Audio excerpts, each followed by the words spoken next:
Ladies and gentlemen, welcome to the Q1 FY25 results conference call of Monte Carlo Fashions, hosted by Emkay Global Financial Services. We have with us today Mr. Rishabh Oswal, Executive Director, Mr. Sandeep Jain, Executive Director, Mr. R.K. Sharma, Chief Financial Officer, Mr. Dinesh Gogna, Director, and Mr. Ankur Gauba, Company Secretary. As a reminder, all participant lines will be in the listen-only mode, and there will be an opportunity for you to ask questions at the end of today's presentation. Should you need assistance during the conference call, please signal an operator by pressing star, then 0 on your touch-tone phone. Please note that this conference is being recorded.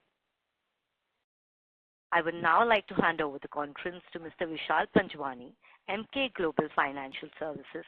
Thank you, and over to you, sir. Yeah, hi. Good morning, everyone. I would like to welcome the management and thank them for this opportunity. I shall now hand over the call to Mr. Sandeep Jain, Executive Director, for his opening remarks. Over to you, sir. Very good morning to everyone, and thank you all for joining us for today's earnings call to discuss the quarterly performance for the first quarter financial year ending 2025. Let me start by sharing the consolidated financial and the operational highlights. For the first quarter under review, the company reported revenues of INR 126 crore, which was a decline of 9% year-on-year. We had an EBITDA loss for the quarter of INR 2.3 crore, which has narrowed from a loss of 4.1 crore in the same quarter last year. Net loss stood at 13 crore for this quarter. Historically, the first quarter has been a relatively weak quarter for us and typically contributing only 10 to 12% of our annual revenues. We are yet to witness a significant improvement in consumption, although there are some positive indicators. Our strategy to diversify our sales has started bearing fruits. Our online sales have picked up, particularly from our own website. Home textile also will continue to show good growth this year. Brand Rocket has also performed well and has been widely accepted by the market. We are committed to open 45 to 50 EBOs across India, including West and South. Monte Carlo Fashions continues with its endeavor to build a leading branded apparel company with continued efforts to increase its distribution network. We have increased the total number of EBOs to 422 across 23 states and 4 UTs from 411 at the end of previous quarter. With this, now we open the floor for question and answer session. Thank you very much. We will now begin the question and answer session. Anyone who wishes to ask a question may press star and 1 on their touch-tone telephone. If you wish to remove yourself from the question queue, you may press star and 2. Participants are requested to use handsets while asking a question. Ladies and gentlemen, we will wait for a moment while the question queue assembles.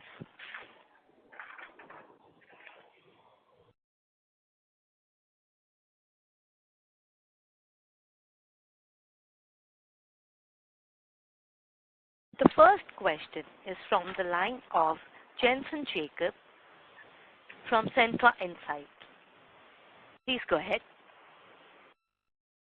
Thank you for taking my question. Sir, I would like to ask the impact of the current Bangladesh situation on our business, especially the cotton segment.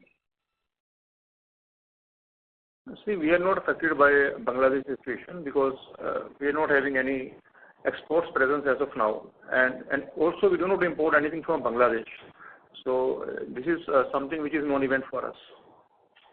Okay, so there won't be a direct impact on our business. Pardon? No. There is no direct impact on the company because of the Bangladesh issue. And sir, do you have a view on how it will impact on the industry overall? It may benefit some of the garment exporters in India, as Bangladesh exports a lot of garments to different parts of the world. So if some disruptions of supplies are there from Bangladesh, it may shift some orders from Bangladesh to India. But in that case, it can help some exporters. Okay. And sir, my second question was regarding the demand situation right now. Do we see any uptick in our demand? We are seeing some positive offshoots starting July as compared to June, and even August has begun well.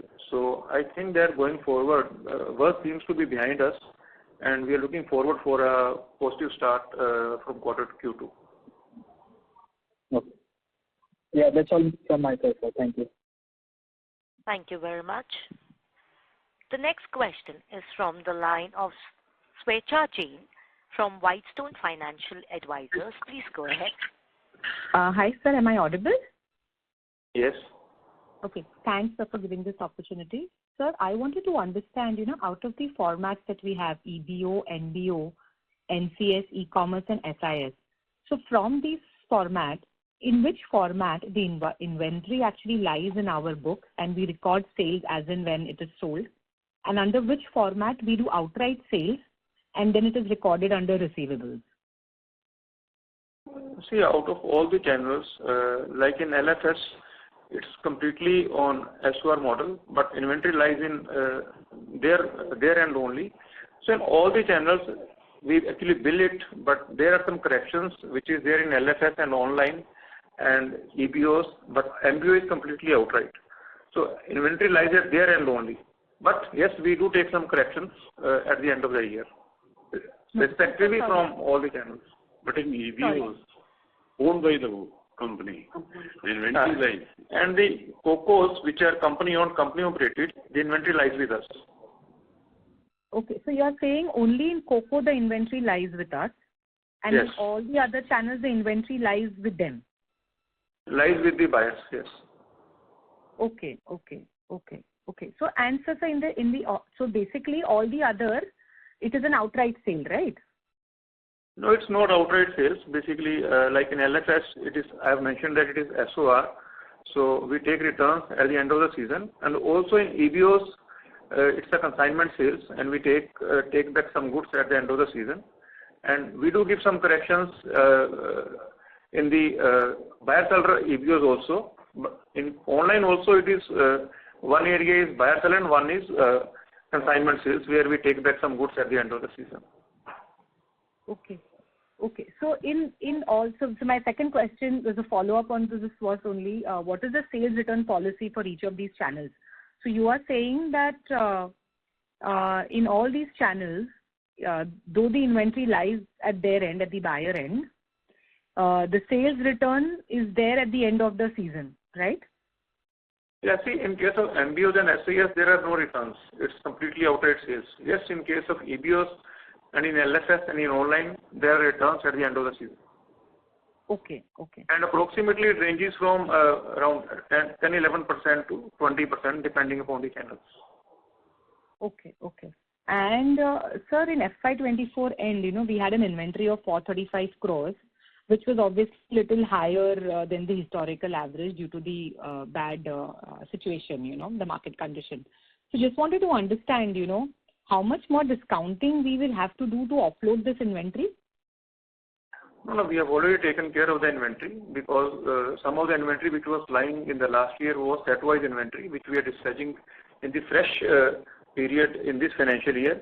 So as far as I think margins are concerned, we'll be better off as compared to last financial year in supplying these goods.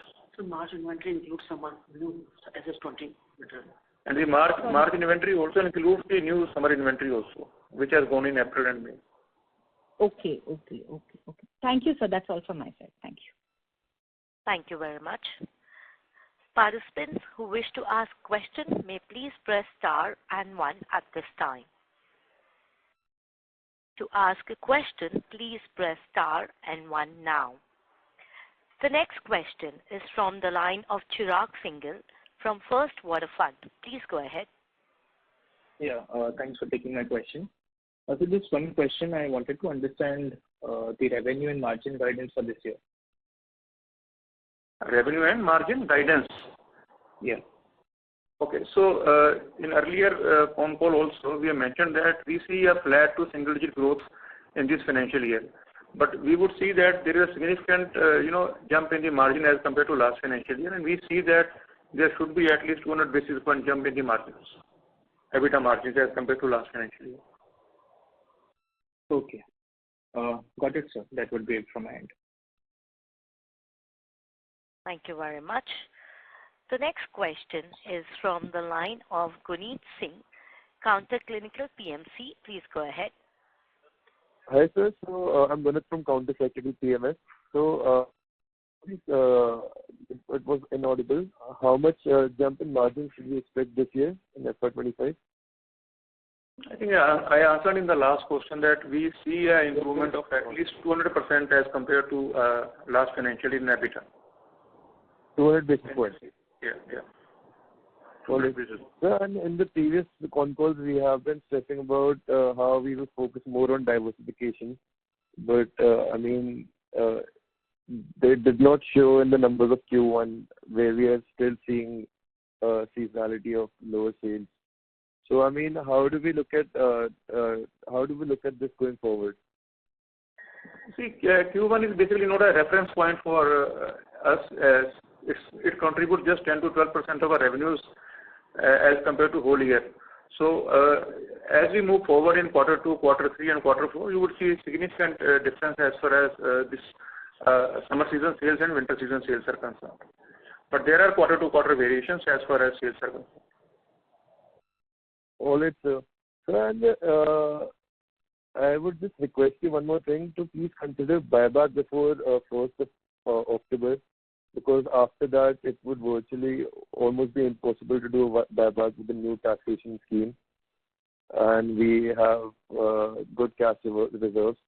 I would just request the management to consider doing a buyback before 1st of October to reward the long-term shareholders. Yeah, thank you for the suggestion. We have noted your point, and definitely we'll discuss in the management meetings.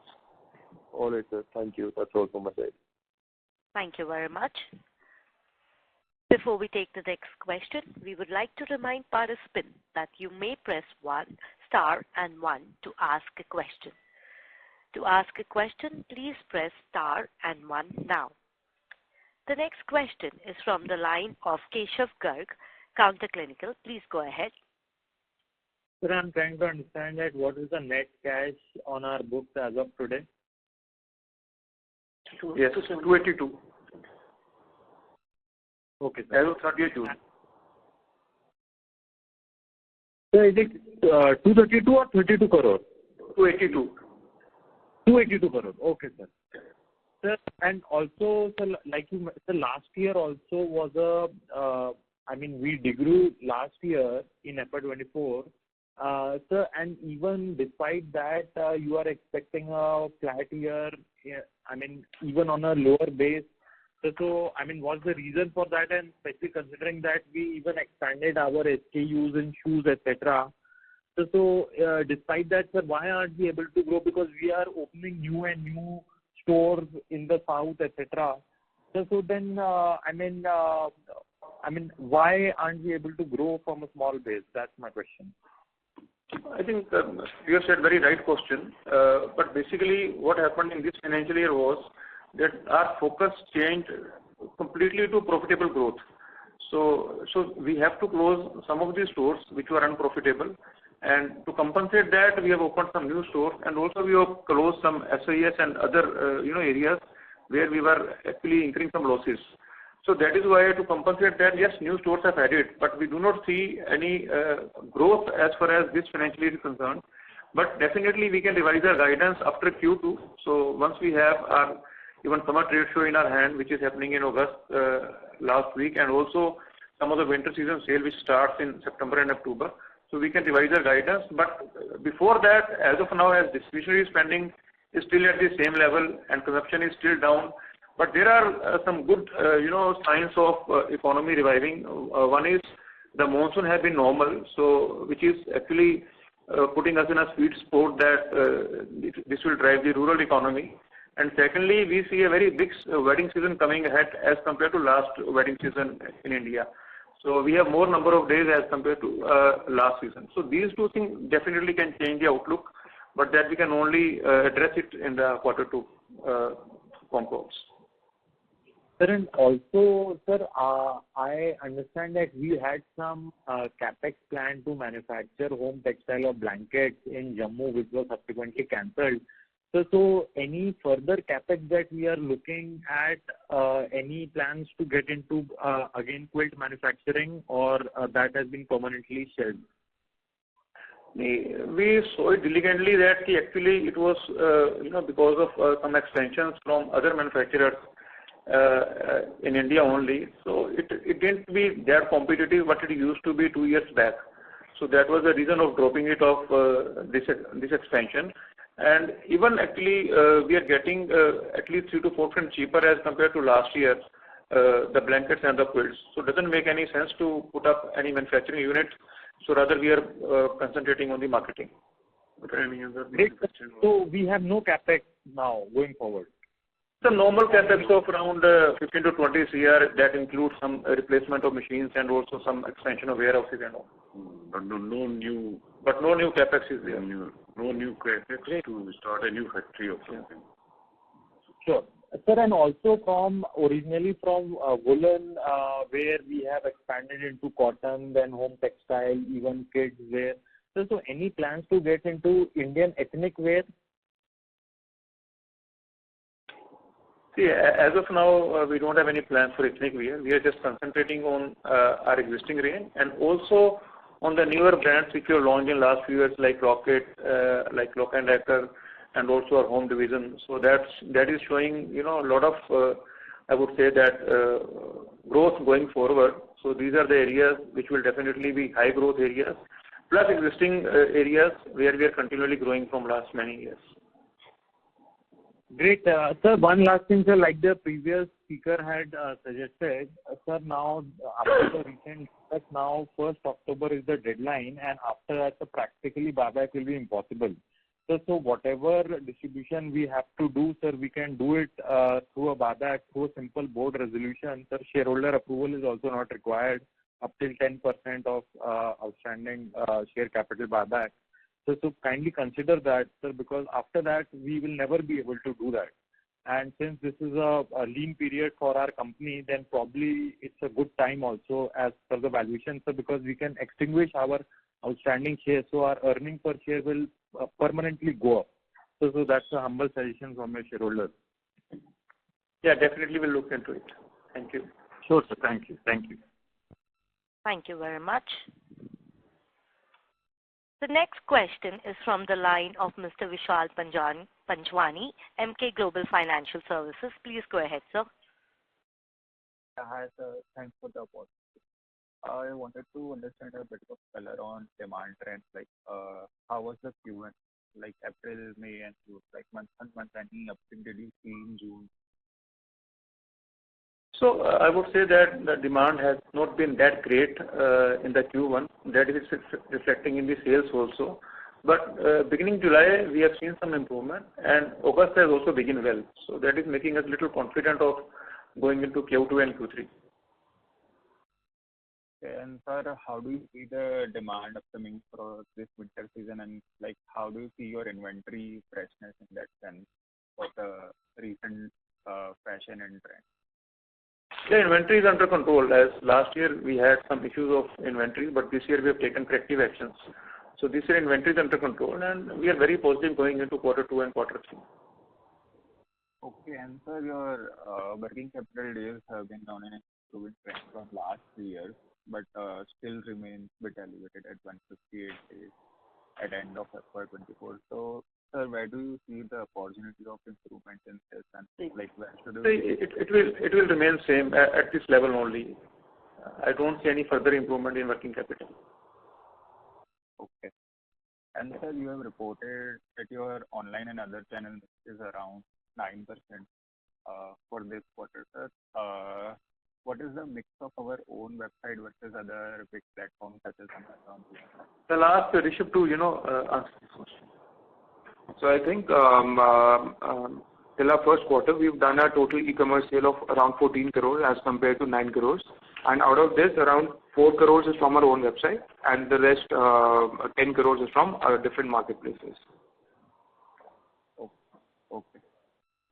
And sir, what would be the marketing spend for the full year as in percentage terms, and do you see increase in that to take the advantage of the green shoots that we are seeing? No, we'll be sticking to an average marketing spend of 3.5% of the total revenue.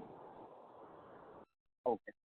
And last question from my end, sir, you sort of indicated 45 to 50 stores opening. So do you see if the demand is good, do you plan to accelerate the same, and what would be the approx CapEx for these additions? See, in our EBOs, when we go for a franchise-operated EBOs, there is no CapEx from company's end. But yes, there is around 10% of the EBOs where we don't have a franchise, basically mostly in the southern region and in Delhi region, where the rentals are high. We go and do our own EBOs. So the CapEx is around 2,000 rupees per square feet. So approximately, if a EBO is 1,500 square feet, so 30 lakh CapEx is per store. So you can assume around 2 to 3 crore of CapEx per year as far as EBOs, company-owned EBOs are concerned. Okay. That's it from me. Thank you. Thank you for the report. Thank you very much. We would like to remind participants that you may press star and 1 to ask a question. To ask a question, please press star and 1 now.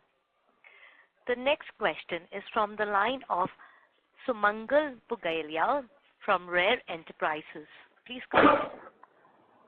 Yeah. Hi. Thank you for the opportunity.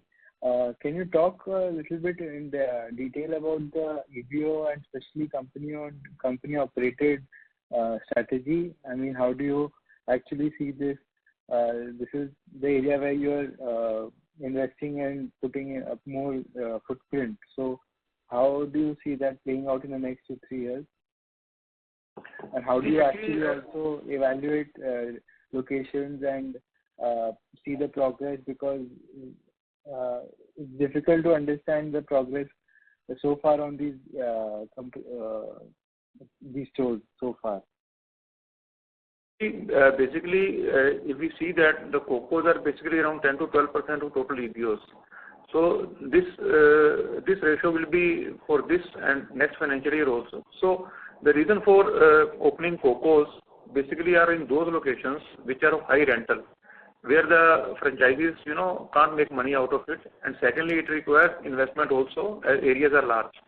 So company has decided where footfalls are high and where we can have, where brand awareness is must as far as those locations are concerned. So company take conscious decision of opening EBOs in those locations and also operate themselves.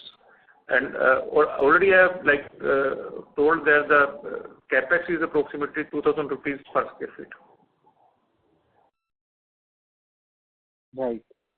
Any comment on the progress on these EBOs, how they performed in the last couple of quarters versus our expectation? See, I think the first quarter has been weak, as it's indicated in the Q1 performance also, but July has begun well. So we can see that the Q2 performs better than as compared to last Q2 as far as on today we see the sales. Okay. And you spoke about, the inventory correction steps that we've taken from last season and this. So can you talk a little bit in detail actually how are we preparing for the Q3, Q4 in terms of, the corrective measures that we've taken, taking from lessons from last year? What are the steps we've taken to prepare for Q3, Q4 a little bit more granularly? See, what happens is last year, as we all know, that it was basically a year where we had a delayed winters and also less winters as compared to normal seasons.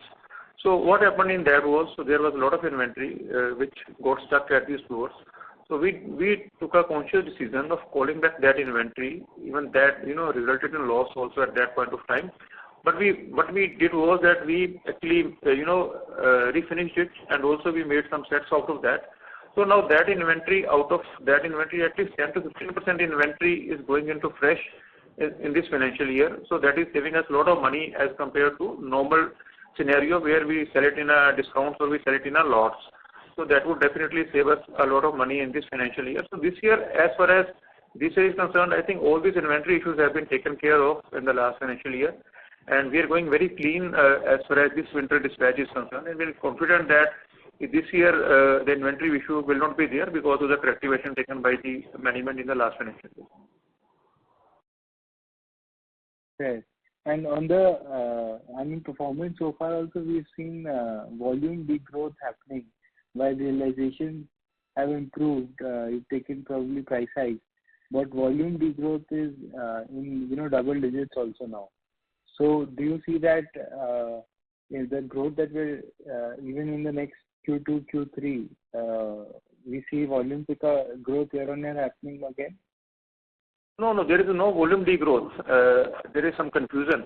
Actually, there has been volume growth, but because of higher discounts, it resulted in lower realizations. But the volume growth was there. If we talk, even in last financial year also. Okay, I'm maybe just looking at the thesis slide on your web presentation. Pardon? No, I'm saying I was just looking at the segmental volumes data on the presentation. Yes.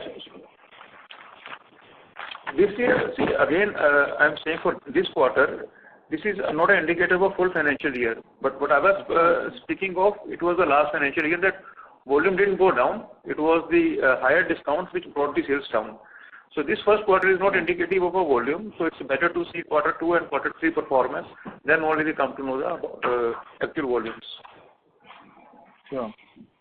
And also, can you talk a little bit about the brand strategy in a big picture sense? How do we really, aspire to build the Monte Carlo brand out, and what is the kind of big picture, the strategy that the brand management thinks about this? See, we aspire to be top 5 brands in the country, and we have been there in that place. But there is some hiccups in the last financial year because of delayed winters and also less winters.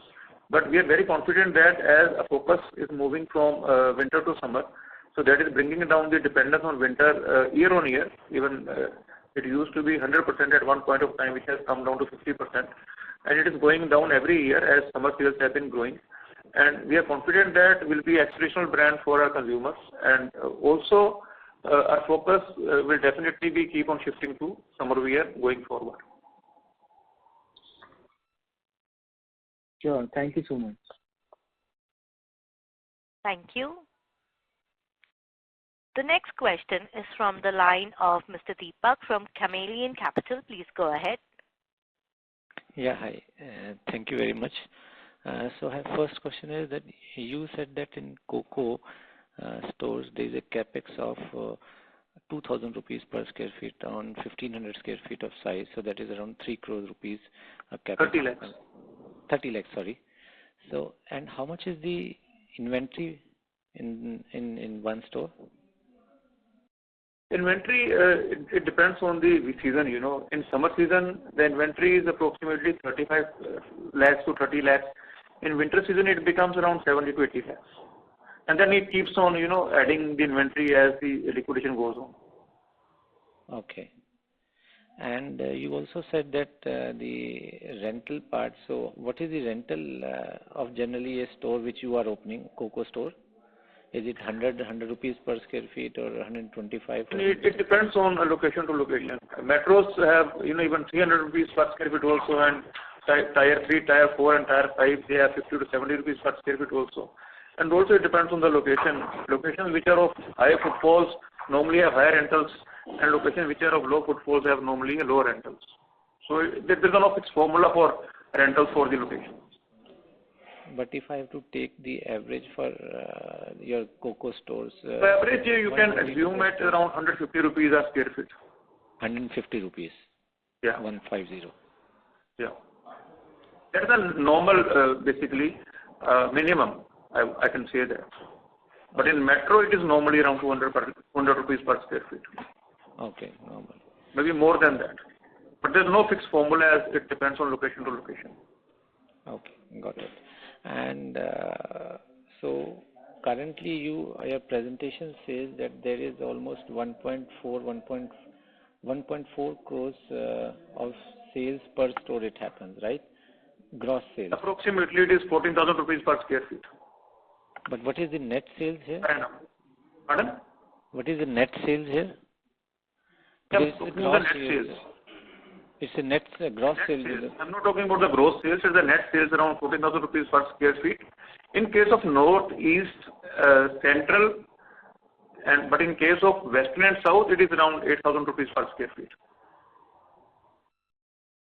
Okay, so on an average, when I say I think there are two sizes, which is 1,000 square feet size, which you used to have earlier, and now it is the 1,500 square feet size.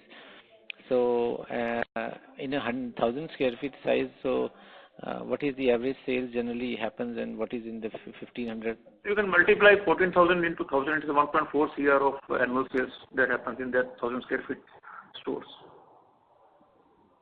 It is gross sale or net sales? No, it's net sales. What I'm talking about here is the net sales of EBOs at the post level. Okay, so actually your presentation on slide number 7, it says that the FY23 there was a 1.55 crores of gross sales per store. So that must have included GST, Okay, and then in FY24 it goes down to 1.4 crores revenue per store. Yeah, because the sales have gone down in financial 24 because of that reason only. And the returns which happens, so is that included in this or not? No, returns are after returns only. This is the net sales. Okay, but it says gross sales in the presentation. Okay. What I'm indicating is that the 14,000 rupees square feet sale, what I'm mentioning is the net sales which happen at a post level. So returns are, already minus in that. No, sir, sorry, just to persist on this point. So in your presentation, it is a per store sale. It is not saying per square feet sale. It is saying per store sale is 1.4 crores.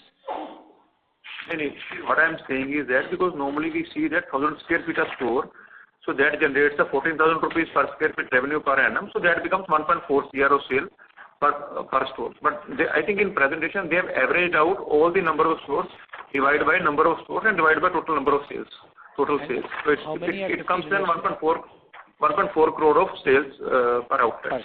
Okay. So it's not the same everywhere. Somewhere it is 14,000 square feet. In case of Bihar, in some of the stores we have 40,000 rupees per square feet sales. So average sale per outlet is 1.4 CR across all regions. And how many stores are 1,500 square feet stores at the moment? That we need to check it, but I think it should be around 50 stores. Okay, so out of 122, there are 50 stores which are 1,500 square feet. I need to check it again because I can't say it, with accuracy. So we can come back to you with the total number of stores which are above 1,500 square feet or above 2,000 square feet. So this we started last year. Okay, got it. And generally, what kind of margins you make in a cocoa store? See, that we can come back to you after going through the calculations. I'm not having a ready numbers with me. You can shoot out an email to us. Yeah. Okay, sir. Thank you very much and all the very best. It was very helpful. Thank you. Thank you. Participants who wish to ask questions may please press star 1 at this time. To ask a question, please press star and 1 now.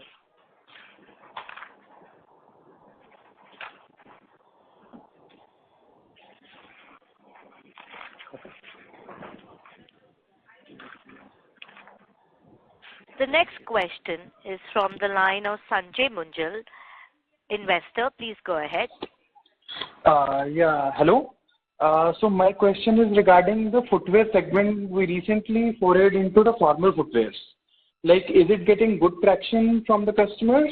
And do we plan to add the footwears into rest of our all stores? Like recently, we added these shoes into our only big stores, but not all of the stores. So do we plan to add the formal footwear into all of the stores? And is it already getting good traction in the e-commerce as well as into the big stores? So hi Sanjay, just to answer your question, we had sent footwear to around 50 of our exclusive brand outlets. However, what we realized was most of our outlets were not equipped to serve the footwear customer. So what we are trying to do, we are trying to reduce the number of offline stores as of now, and we are trying to make the future stores that are coming up to have sufficient space and shelving according to footwear. However, that being said, we are getting a very good traction when it comes to online sales of footwear. So right now our focus is towards developing a range which caters to the online market, and we've got very encouraging results when it comes to online sales. Most of the sales that you see of footwear is from our online channels only. EBOs currently are contributing very less when it comes to footwear. Okay. And do we plan to add go beyond the formal shoes into the sports shoes and other segments? Not sports shoes as specifically, but yeah, obviously we have some sneakers also and casual sneakers, but sportswear is a very technical product, so we are not foraying into that as of now. We are sticking to fashion, both formal and casual. Okay. And I have one more question regarding our athleisure brand, Rocket. We recently added one store into the Rohtak area, right? And do we plan to have more stores in the athleisure segment?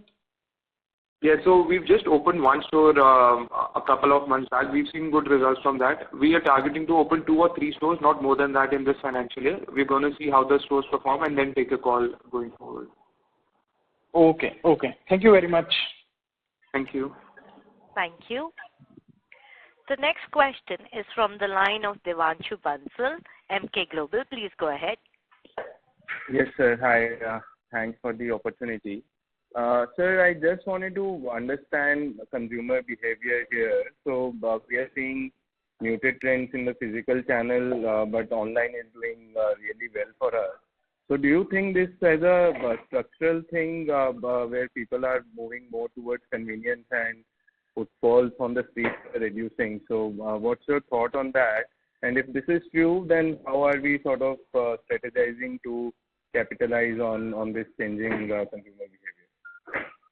So see, there's no denying that online is growing, but also the offline channels are growing as quick. When it comes to specifically, I mentioned that people are buying online. It's for footwear as a category. See, our stores are made for to serve garments as a product. Footwear requires a special space, special sitting place, special type of salesman to be present in our EBOs, which we don't have currently. And our store size are ranging on an average range from 1,000 to 1,500 square feet.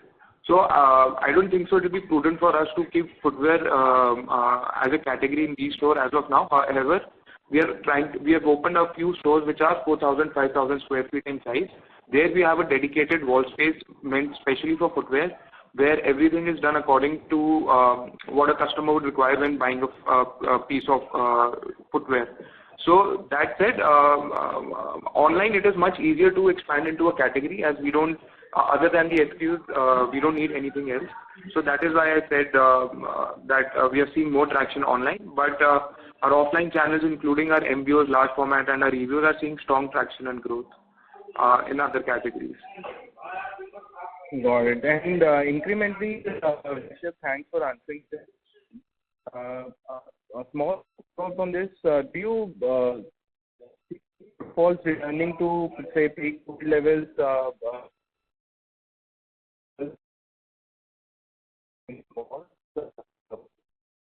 Sorry, your voice is breaking. I could not hear the question. Yes, Rishabh. So thank you for answering the online part. I just wanted to check for falls specifically. Do you expect in the upcoming season for footfalls to come back to pre-COVID levels? Is this a right anticipation, or structurally some of the demand has shifted to online channels? As to that has. Can you please repeat it? We're not able to understand your question correctly. Sir, I just wanted to understand, is it better or is it? So you're not that audible. Can you come closer to your handset, please?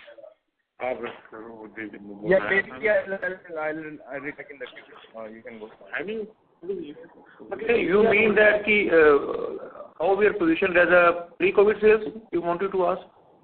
Sir, so I just wanted to understand from an industry demand perspective, do you anticipate footfalls in physical stores to return back to pre-COVID levels, or there is a structural demand shift towards online? It's already there. If we talk about the pre-COVID sales, we have already crossed last financial year. So already the footfalls have gone up as compared to pre-COVID, and it's only in the last financial year. So there have been some degrowth because of winter season. Otherwise, the footfalls have been back. Understood, sir. Understood. Thanks for taking my question. Thank you very much. Participants who wish to ask question may please press star and 1 at this time.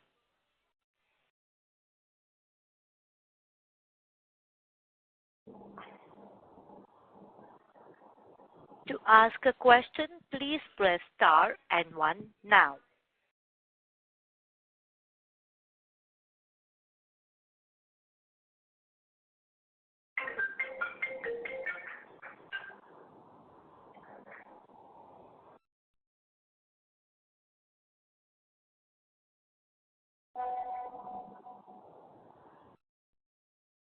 Ladies and gentlemen, as there are no further questions from the participant, I now hand the conference over to the management for closing comments. Yeah, thank you everyone for participating in this phone call, and we hope that we have been able to answer all your questions satisfactorily. But in case if there is any queries which have not been answered or you would like to shoot, you can always shoot to our IR advisors, Velrons. And thank you very much. Thank you. On behalf of MK Global Financial Services, that concludes this conference. Thank you for joining us, and you may now disconnect your line.